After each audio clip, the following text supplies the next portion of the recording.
ஆன்மீக அன்பர்கள் அனைவருக்கும் வணக்கம். உங்களெல்லாம் இந்த ஆன்மீக சேனல் மூலியமாக சந்திக்கிறதுல நான் ரொம்ப சந்தோஷப்படுறேன். நாங்கள் போகிற வீடியோலாம் உங்களுக்கு பிடிச்சா நீங்கள் லைக் பண்ணுங்கள், ஷேர் பண்ணுங்கள், கொளத்தூர் பாபா டெம்பிள் சேனல் பண்ணுங்கள், சப்ஸ்கிரைப் பண்ணுங்கள்.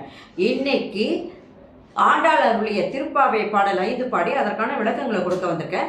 வாங்க இப்போ நம்ம வீடியோக்குள்ளே வரலாம்.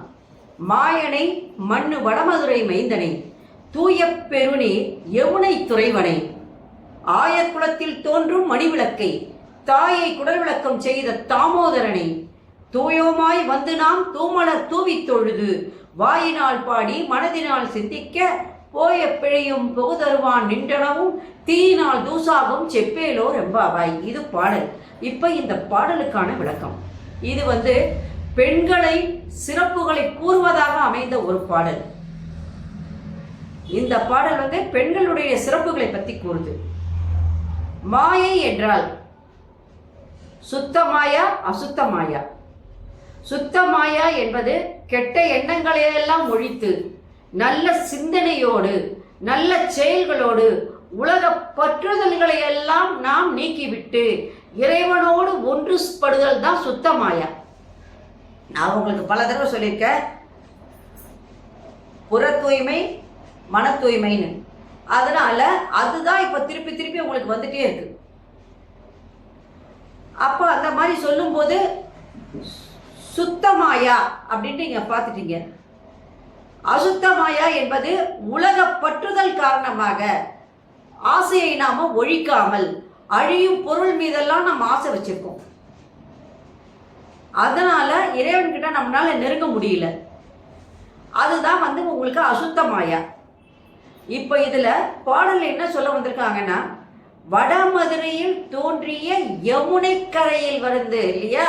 வடமதுரையில் தோன்றினான் கண்ணன். ஆனா வளர்ந்ததெல்லாம் யமுனை நதிக்கரையில்.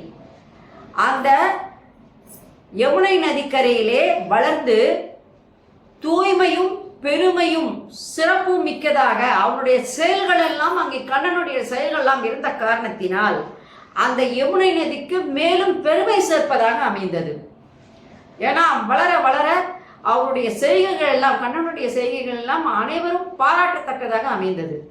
அதனால அந்த யமுனை நதிக்கரையில் வளர்ந்திருக்கின்ற அந்த கண்ணன் வளர்ந்ததுனால அந்த யமுனைக்கும் பெருமை சேர்ப்பதாக அமைந்தது. ஆண்டாள் தன் மாமியாராகிய தேவகி யசோதா 2 பேரினுடைய சிறப்புகளையும் அங்கே பெருமைகளையும் கூறுகின்றார்.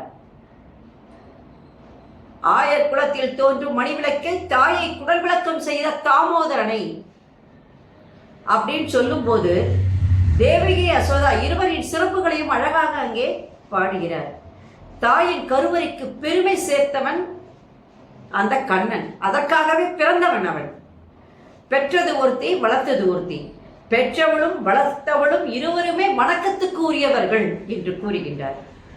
அத்தகைய இறைவனாகிய அந்த கண்ணன் நாம் தொழ வேண்டும் என்று நினைப்பதற்காக உடல் தூய்மையோடு உள்ள தூய்மையும் கொண்டு நாம் அவரை வணங்கினால் அவருடைய உலக பற்றுதலை எல்லாம் நீக்கிவிட்டு நம் மனம் எல்லாமே அந்த இறைவன் பால் கொண்டு அந்த இறைவன் கண்ணனாகிய அவனுடைய திருவடிகளை வணங்குகின்ற போது நமக்கு அவன் நிச்சயமாக நம்முடைய துன்பங்களை எல்லாம் நீக்கி நமக்கு அருள் புரிவான் என்று ஆண்டாள் நாச்சியார் இந்த பாடலிலே அழகாக பாடுகின்றார்.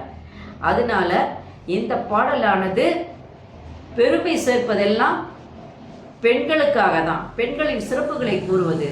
தேவகி யசோதா இருவருடைய பெருமையும் சேர்ப்பதாக அமைகிறது இந்த பாடல். நன்றி, வணக்கம்.